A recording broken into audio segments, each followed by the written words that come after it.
Personal bond में लिखा जाता है तो आपको इन्वेस्टिगेशन ज्वाइन करना पड़ेगा।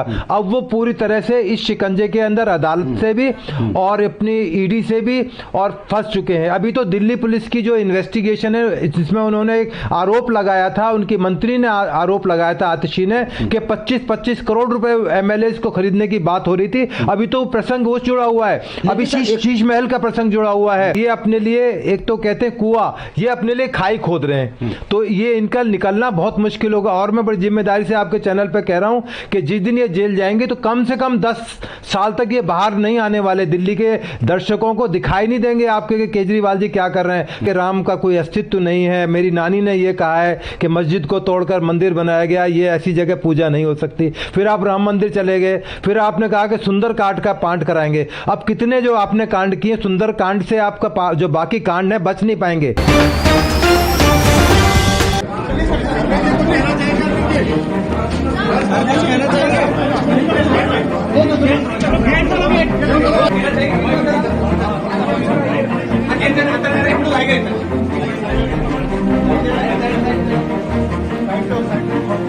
शराब घोटाले में लगातार आम आदमी पार्टी के 2 मंत्री और एक सांसद अभी तक जेल में हैं और अब लगातार ईडी का आम आदमी पार्टी के मुखिया और दिल्ली के सीएम अरविंद केजरीवाल को 8वां समन आ चुका है। और 8वें समन में उन्होंने कहा था कि ईडी मुझसे वीडियो कॉन्फ्रेंस के जरिए जुड़े, वीडियो कॉन्फ्रेंस के जरिए सवाल करे।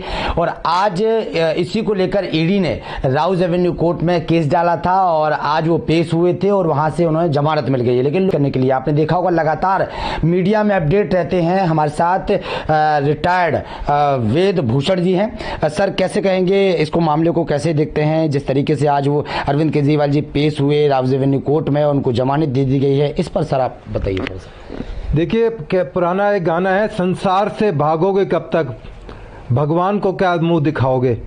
तो आप कानून को धोखा दे रहे हो, भगवान को धोखा दे रहे हो। पहले कहते थे कि राम का कोई अस्तित्व नहीं है, मेरी नानी ने ये कहा है कि मस्जिद को तोड़कर मंदिर बनाया गया, ये ऐसी जगह पूजा नहीं हो सकती। फिर आप राम मंदिर चले गए, फिर आपने कहा कि सुंदर कांड का पाठ कराएंगे। अब कितने जो आपने कांड किए, सुंदर कांड से आपका जो बाकी कांड है बच नहीं पाएंगे। अब जो आपके कांडों की परत खुलनी शुरू हुई है और आज जो पेशी हुई थी उसका मैं आपके व्यूअर्स को बताना चाहता हूं। उसका मीनिंग ये नहीं है कि उनको ईडी के जो मेन केस था उनके खिलाफ जो शराब घोटाले से संबंधित था, जिसमें के कविता को कल गिरफ्तार करके दिल्ली लाया गया है, उनको पूछताछ किया जाएगी, उनकी अरेस्ट डाली जाएगी और जो तमाम जो चीजें हैं उनसे कन्फ्रंट कराया जाएगा ड्यूरिंग उनकी इंट्रोगेशन। अब जो महाशय जी जिनकी आप बात कर रहे हो केजरीवाल जी की, वो बड़े नए तर्क उनके, मुझे तो समझ में नहीं आता उनके कंसल्टेंट सलाहकार कौन है जो कानून की एक छोटी सी बात को समझने में या जानबूझकर वो उसको एक लंबा करना चाह रहे हैं। पर ये अपने लिए एक तो कहते हैं कुआं, ये अपने लिए खाई खोद रहे हैं, तो ये इनका निकलना बहुत मुश्किल होगा। और मैं बड़ी जिम्मेदारी से आपके चैनल पे कह रहा हूं कि जिस दिन ये जेल जाएंगे तो कम से कम 10 साल तक ये बाहर नहीं आने वाले। दिल्ली के दर्शकों को दिखाई नहीं देंगे आपके केजरीवाल जी क्या कर रहे हैं। फिर जेल से समाचार आएंगे कि वो रोटी खा ली है, सो गए हैं, या मसाज करा रहे हैं, या क्या उनकी एक्टिविटीज चल रही हैं। तो अब जो प्रसंग ये है कि जो मामला ईडी में चल रहा था इन्वेस्टिगेशन में, वो अपनी जगह स्टैंड करता है। जो आज मामला था वो सुनवाई ये होनी थी कि उनको 8 बार जो सम्मन किया गया वो उसके बावजूद रिपीटेडली उसको इग्नोर कर रहे थे। उसके लिए ईडी ने एक कोर्ट के अंदर एक कंप्लेंट फाइल की थी 174 के तहत के इसके खिलाफ एक्शन लिया जाए।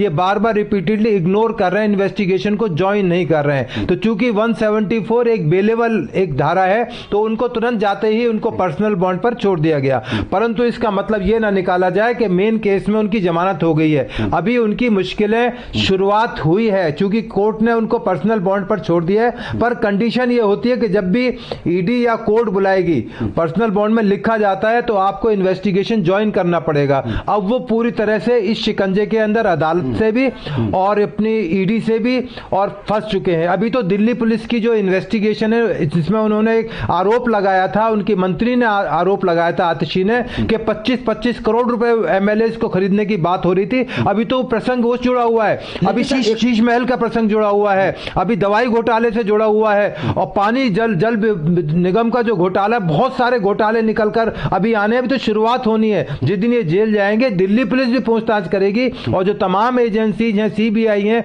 तमाम उनसे पूछेंगी, इनकम टैक्स पूछेगी कि इतना जो अथाह पैसा आपने कहां से इकट्ठा किया। और ये जो तर्क दिया जा रहा है आम आदमी पार्टी की तरफ से कि रिकवरी नहीं हुई, मैं आपके चैनल पर याद दिलाना चाहता हूं, ओम प्रकाश चौटाला 10 साल की सजा हुई, कोई पैसे की रिकवरी नहीं थी। उसके अलावा लालू यादव, उनके पास से हजारों करोड़ का चारा घोटाला किया, कोई रिकवरी नहीं हुई। जयललिता, उनके चप्पलों का बहुत अंबार मिला, उसके अलावा कैश की कोई ऐसी लंबी चौड़ी रिकवरी नहीं हुई। तो ये तर्क देना कि रिकवरी नहीं हुई इसलिए केस झूठा है, नहीं, क्योंकि ट्रेल आपकी तरफ जा रही है, सारे इशारा कर रहे हैं कि कविता कोई छोटी लेडी नहीं है, सीएम की लेडी है और उनको अरेस्ट किया गया है, तो बिना निराधार अरेस्ट नहीं किया था। अभी चंडीगढ़ का जब मामला आता है तो आप कहते हैं कोर्ट बड़ी साफ है और हमें अदालतों पर विश्वास है। अब जब ये जेल जाएंगे, जब वो कहते हैं ना मिस यू मनीष सिसोदिया, तो आप मिस यू केजरीवाल करेंगे, कितने टाइम तक करेंगे? तो हमें ऐसे सीएम की जरूरत नहीं है। कल जाते हैं, आज और अभी जेल चले जाए, जेल यात्रा पर निकल जाए। विपश्यना का पूरा इंतजाम है, तमाम वहां पर सरकारी मापदंड के हिसाब से उनको खाना दिया जाएगा। हमें इस दिल्ली को ऐसे सीएम की जरूरत नहीं है जो इतने वायदे करके आया हो, लोगों के सपने तोड़ रहा हो, जिसने कहा कि एलिगेशन भी लग जाए तो तुरंत रिजाइन कर देना चाहिए। आप रिजाइन तो छोड़ो, आपको ईडी बुला रही है, अदालत बुला रही है, आप अदालत पर सवाल करते हो। वीडियो कॉन्फ्रेंसिंग मैंने अपनी जिंदगी के अंदर, ये अनप्रेसिडेंटेड है, कभी इससे पहले ऐसा एग्जाम्पल नहीं आया कि वीडियो कॉन्फ्रेंसिंग पर अक्यूज की पूछताछ की जाए, कोर्ट के अंदर पेश हो जाए।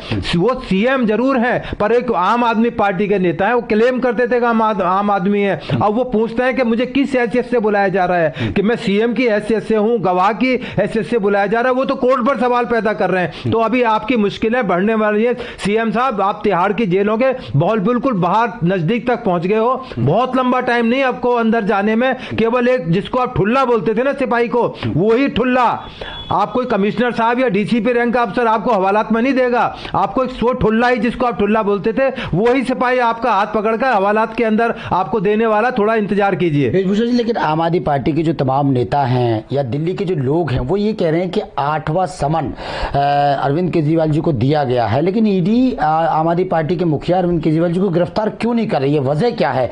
क्या उनको कुछ मिल नहीं रहा है? क्या उनको कोई क्लू नहीं मिल रहा है जिसकी वजह से गिरफ्तार नहीं कर पा रही है? देखिए, आपके सामने एक पहली बार सिटिंग एमपी चीफ मिनिस्टर गिरफ्तार हुए थे, हेमंत सोरेन, 9 सम्मन तक भागते रहे, 10वें सम्मन पर अरेस्ट हुए। तो ये भी 10वें का इंतजार करे, क्योंकि रावण जो उसके मुख थे 10 थे, तो जब तक 10 मुखों को नहीं काटा जाएगा रावण मरने वाला नहीं है। तो इंतजार कर रहे हैं कि मुझे भी, मेरा 2 मुख और रह गए, तो मुझे 10वां सम्मन जब आएगा तब मैं जेल जाऊंगा। तो अब बहुत ज्यादा दूर नहीं है, अब रावण के जो अंत आना है वो तो आना ही आना है। लेकिन आम आदमी पार्टी और लगातार आम आदमी पार्टी के लीडर्स ये आरोप लगा रहे हैं कि भारतीय जनता पार्टी हमसे डर रही है, प्रधानमंत्री नरेंद्र मोदी जी डर रहे हैं, इसलिए अपनी एजेंसियों को हमारे पीछे लगा रहे हैं। हमारे 2 मंत्री अरेस्ट कर लिए गए हैं, सांसद अरेस्ट कर लिए हैं, लेकिन मिला इन लोगों को कुछ नहीं है, इस तरीके का आरोप लगा रहे हैं।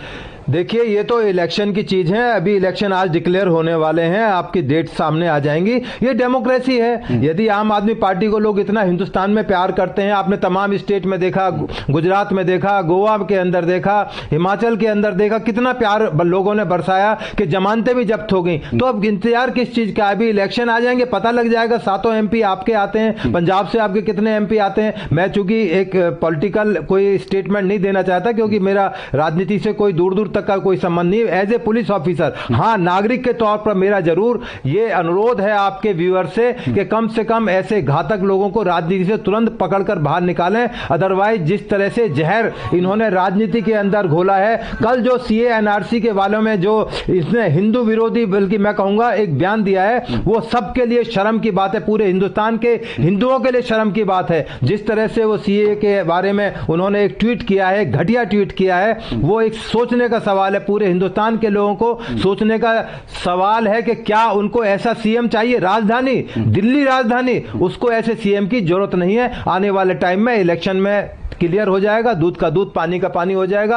आपका वजूद क्या है, एक बार रामलीला ग्राउंड में उसी तरह की रैली करिए जैसे अन्ना हजारे के टाइम में की थी। और अन्ना हजारे तो रालेगंज सिद्धि में जाकर बैठ गए, छिपकर बैठ गए, वो इस भ्रष्टाचार के बारे में बिल्कुल चुप है, जैसे बाबा को कुछ पता ही लग रहा, डीप एंड डम हो गए। तो ये जो करतूत थी जो उनकी सामने आ रही है बाबा की, वो करतूत का नतीजा है कि आज हिंदुस्तान और दिल्ली किस तरह से करप्शन से डील कर रही है, भुगत रही है। तो आने वाले टाइम में ये जल्दी ही बहुत बड़ा एक मैसेज आने वाला है, थोड़ा इंतजार की जरूरत है। लेकिन आम आदमी पार्टी के मुखिया अरविंद केजरीवाल जी लगातार ये बोल रहे हैं, अभी आपने देखा होगा कि अभी अपने इस बजट में उन्होंने महिलाओं को 1000 रुपये देने की बात की है, नारी शक्ति की बात करते हैं, अपनी पार्टी को और पार्टी के नेताओं को कट्टर ईमानदार बताते हैं वो। तो फिर ये सब जो घोटाले की बात आप कर रहे हैं, अरे किसके यार, महिला के राशन कार्ड के चक्कर में बलात्कार कर रहे हैं मंत्री आपके, जो है कोई इसमें छिपी हुई चीज तो नहीं, पब्लिक डोमेन में। अभी आपके एक काउंसलर है पटेल नगर के, उनके खिलाफ बच्ची से मोलेस्टेशन का मुकदमा दर्ज हुआ है। आपके एक सोमनाथ भारती जो इलेक्शन भी लड़ रहे हैं अभी, एमपी मेंबर ऑफ पार्लियामेंट का, नई दिल्ली जैसे क्षेत्र से, उनकी बीवी उनसे त्रस्त है, उनकी बीवी ने उनके खिलाफ मुकदमा दर्ज कराया हुआ है। साउथ दिल्ली में इन्वेस्टिगेशन या ट्रायल के अंदर मुकदमा चल रहा है। अपनी बीवी को पर कुत्ते छोड़ देते काटने के लिए। ये तो इनकी घरों की हालत है। अभी सच्चाई निकल कर आएगी कि महिलाओं के कितने हितैषी हैं। ये थोड़ा और इंतजार कीजिए। ये जो पैसे रेवड़ी बांट जो चल रही है, ये बहुत लंबी चलने वाली नहीं है, क्योंकि ये देश सब समझता है। इनको किसने हक दिया है कि मेरी और आपकी कमाई खुल के लुटाएं और खुद भी खाएं, दूसरों को भी खिलाएं, परंतु ये देश को लूटने वाली स्थिति है। इससे जरूर सावधान होने की जरूरत है। छोटे से लालच में, एक 400 रुपए की बिजली माफ होने के लालच में देश को और दिल्ली को दांव पर ना लगाएं। ऐसे लोगों से सावधान रहने की जरूरत है। दिल्ली में आम आदमी पार्टी और कांग्रेस का गठबंधन है, तो क्या लगता है, क्योंकि ये लोग जिस तरीके से रणनीति बना रहे हैं कि इस बार भारतीय जनता पार्टी 7 सीटें हारेगी और हमारी जीत होगी, क्या मानते हैं आप? देखिए, गठबंधन नहीं है, ठगबंधन है। जरूरतों के हिसाब से ये तालमेल किए जाते हैं, राजनीतिक घोलमेल है। आपको याद होगा पहले भी इस तरह का एक तालमेल बैठाया गया था, जब कुछ दिन के लिए आम आदमी पार्टी सरकार में कांग्रेस के साथ रही थी, परंतु वो जो ठगबंधन था टूट गया था। आपने देखा दिल्ली में किस तरह से हुआ। फिर उसके बाद आम आदमी पार्टी आई। अभी इनके अंदर जो अंदरूनी लड़ाई है ना, वो आप देखना, जिस दिन ये मनीष सिसोदिया और तमाम सत्येंद्र जैन, संजय सिंह जेल से बाहर आएंगे, तब देखना क्या जूतम पुजारी होगी। अभी तो घटनाक्रम की शुरुआत है। इन्होंने किसको बख्शा है? इन्होंने प्रशांत भूषण को नहीं बख्शा। आपने जितने भी किरण बेदी हैं सबको निकाल के बाहर फेंक दिया। जो आपके आरे प्यारे हैं, जो आपकी चमचागिरी कर सकते हैं, वही आपके पास रहते थे। इनके नेता समझ गए, इनके एमएलए काउंसलर समझ गए कि यह आदमी बहुत ही धूर्त किस्म का आदमी है, और आने वाले टाइम में ये सरकार और पब्लिक जनता जरूर जवाब देगी। आपके काले कारनामे खुलकर आएंगे। आपके एक एक एमएलए काउंसलर भ्रष्टाचार में डूबे हुए हैं, क्योंकि जो फंड्स हैं उनका जिस तरह से मिसयूज किया गया है। आपका एक एक एमएलए और काउंसलर जेल के अंदर होगा आने वाले टाइम में। इंतजार करें, दिल्ली की जनता है। आप कितनी बार लकड़ी की हांडी कितनी बार चढ़ा सकते हो? एक बार चढ़ती है, बार बार नहीं। आने वाला टाइम वो लकड़ी की हांडी वाला नहीं है। ये जनता जवाब देगी, और जरूर जनता इसको जवाब देगी। और पुलिस में जो क्राइम ब्रांच की अभी इन्वेस्टिगेशन आपके बारे में बकाया है, उसमें भी आपको एक दिन इन्वेस्टिगेशन ज्वाइन करना।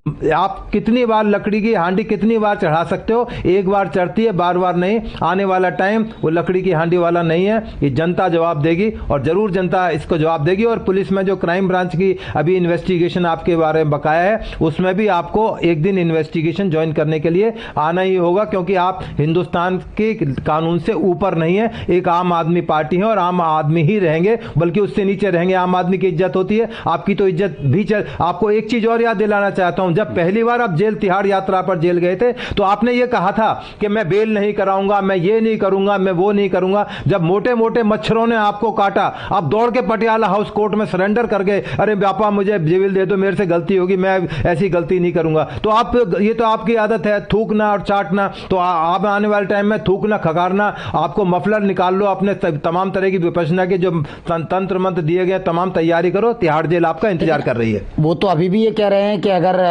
मुझे जेल होती है तो हम लोग जेल से सरकार चलाएंगे।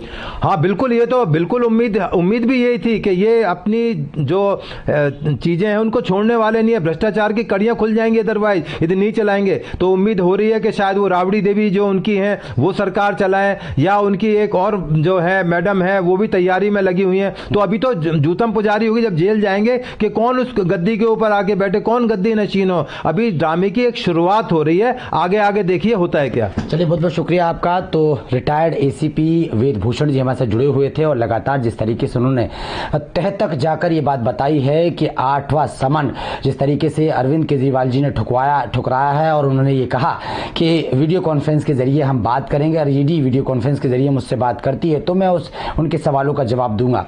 लेकिन अब आने वाले वक्त में क्या होने वाला है, क्योंकि राउज एवेन्यू कोर्ट में अभी उनको जमानत मिल गई है, लेकिन जिस तरीके से रिटायर्ड एसीपी वेद भूषण जी ने बताया है, सारा विस्तार से अच्छे से बताया है कि किस मामले में इनको जमानत मिली है और अभी मामला क्या चल रहा है, आगे कब गिरफ्तारी होगी, किस तरीके से इन्होंने बताया है।